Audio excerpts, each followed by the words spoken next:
das pessoas de se orientarem de acordo com a verdade para tomar suas decisões, para um voto consciente. E isso está numa zona cinzenta, entendeu? Mas você acha que isso é um fato novo? Porque eu acho que isso aí é o jogo sendo jogado como sempre foi.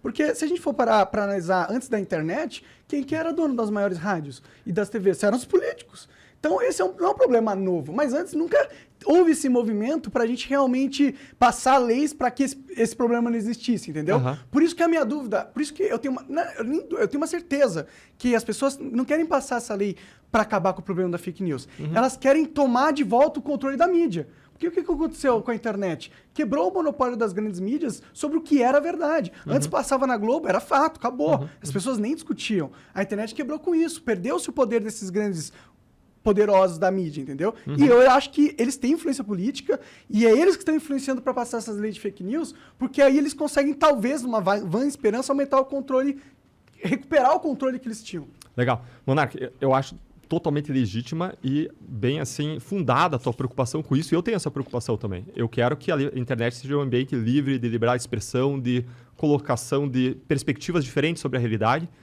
e nós sempre entendemos isso muito bem na Lava Jato, mesmo quando as pessoas nos criticavam, mesmo quando interpretavam de modo até absurdo a realidade. Agora, a preocupação que surge não é um problema novo, mas a preocupação que surge é porque o ambiente é novo, esse ambiente de novas tecnologias, de notícias se multiplicando, de viralização de notícias. E deixa eu trazer aqui um experimento que talvez enriqueça um pouco a nossa perspectiva, tá? Foi um experimento feito na década de 50 ou 60, chamado experimento DESH.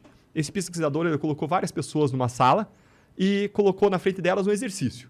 E nesse exercício, ele mostrava na parte direita, na mão direita, ele segurava uma folha que tinha 3 linhas, linha A, linha B, linha C, e na esquerda tinha uma linha só. E o exercício era, os participantes tinham que dizer qual que era o tamanho da linha que estava nessa mão, que correspondia a qual das letras das 3 linhas que estavam na outra mão. Ou seja, o cara era um exercício fácil, visual, cara. Cara, era muito fácil o cara acertar. O cara olhava a linha que estava numa mão e tinha que dizer qual que era o tamanho, a qual que ela correspondia no tamanho em relação às 3 linhas que estavam na outra mão. Letra A, letra B ou letra C. Cara, ninguém erra esse exercício. Era fácil. Os tamanhos das linhas não eram parecidos. Daí colocaram as pessoas, mas com um segredo. Todos eram atores, menos um que era o verdadeiro testado. Tá, tô ligado qual que é dessa porra. E aí, os atores começavam dando a resposta errada. Linha A, linha A, linha A, linha A. Chegava na vez do participante, ele olha para os lados e fala assim, linha B. Aí outro, linha A, linha A. E aí vem a próxima folhinha. E aí o que acontece? Vai lá os atores falando de novo a linha errada, linha C, linha C, linha C, linha C. Aí vem o ator, ele olha para o lado, fica sem jeito, linha C, falando a resposta errada. Esse experimento, ele foi feito centenas, dezenas de vezes, centenas de vezes. E qual que foi o resultado? Mais de 50% das vezes, a pessoa dá mais de 50% das respostas erradas. Nós tendemos a nos comportar como parte de uma manada, certo? E quando você simula o ambiente de manada, e veja que eu estava falando de 10 milhões de pessoas filiadas aos 7 maiores partidos e uma indústria de robôs, né, que replicam notícias, isso permite a criação de um ambiente de manada para manipular a opinião, manipular a condução, manipular voto. E aí a questão vem, até que ponto isso é legítimo? Quando a gente não tinha ainda esses grandes mecanismos de massa, de internet, replicação de robôs, de fake news, eu entendo que a liberdade, vigia aí a liberdade de expressão. Agora, conforme isso se aproxime de um ambiente em que isso manipule a vontade, o voto dos eleitores, manipule a verdade com fatos evidentemente falsos, que contrariam a ciência, que contrariam... claro, eu entendo que perspectivas diferentes de ciência devem ser respeitadas. Perspectivas diferentes devem ser respeitadas. Quem diz aonde que a ciência é consenso? Eu entendo. É que, o seu argumento é, antigamente as pessoas que manipulavam, a gente sabia quem era, agora todo mundo pode fazer.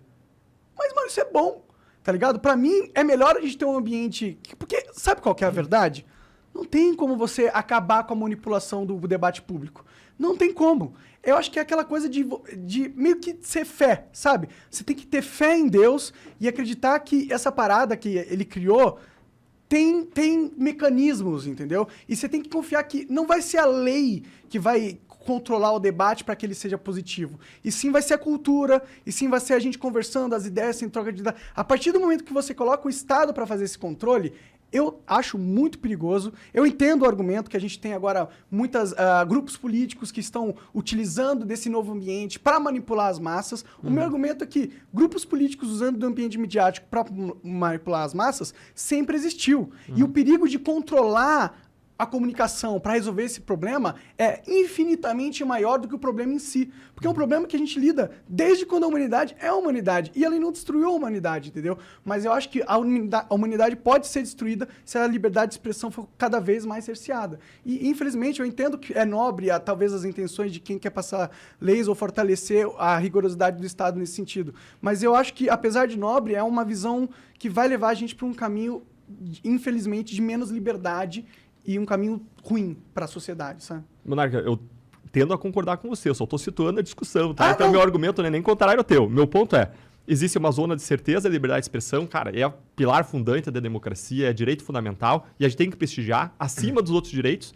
Existe uma zona de certeza negativa, que é quando a pessoa está praticando um crime lá, bem definido, bem quadradinho, e onde surge a discussão é na zona cinzenta. Agora, conforme o ponto de vista da pessoa,